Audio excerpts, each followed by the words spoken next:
ఇది BT road మనకి. ఈ బీటీ రోడ్కి మనకి సైట్ ఇది ఫస్ట్ బిట్ వస్తుంది. మనకి మొత్తం మట్టి గుట్ట ఇది. మనకి ఇక్కడ నుంచి అవతల వేప చెట్టు కనిపిస్తుంది కదా, అక్కడ దాకా అక్కడ నుంచి మనకి మొత్తం మీద అంతా రోడ్ ఫేసింగ్. ఈ రోడ్ ఫేసింగే మనకు ఒక 800-900 మీటర్స్ వస్తుంది మనకి. ఓకే, దగ్గర దగ్గర 1 కిలోమీటర్ అంత వస్తుంది. ఇక్కడ నుండి అక్కడ పైన కనిపిస్తుంది కదా, అక్కడ పైన కనిపిస్తుంది, అక్కడ దాకా వస్తుంది మనకి మట్టి గుట్ట. మనకి హైదరాబాద్ నుండి నేషనల్ హైవే ఈ నుంచి ఒక 8 కిలోమీటర్స్ ఉంటుంది సైడ్ వరకు. ఇక్కడ నుండి ఒక 9 కిలోమీటర్స్లో వచ్చేస్తాం. జగంకి 8 to 9 కిలోమీటర్స్లో. ఇదంతా సైడ్ చెట్లు ముడుతుంది కదా, చెట్లంతా సాఫ్ చేసుకోవాలి. మొత్తం మట్టి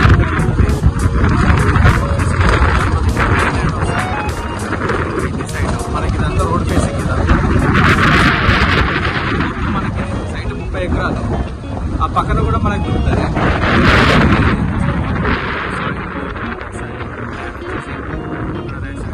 అక్కడ పై దానికి వస్తుంది మనకి ల్యాండ్.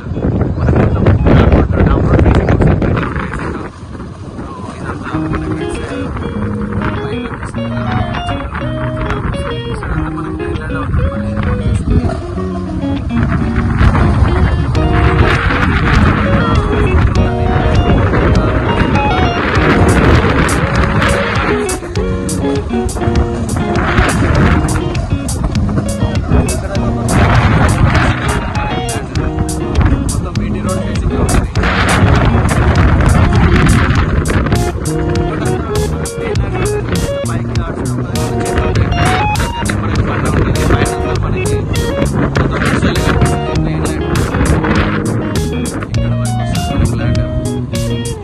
మనకి బ్యాక్ సైడ్ నుంచి స్ట్రేట్కి వెళ్ళిపోయినా మనకి జర్నీ వెళ్ళిపోతాం వెనక సైడ్.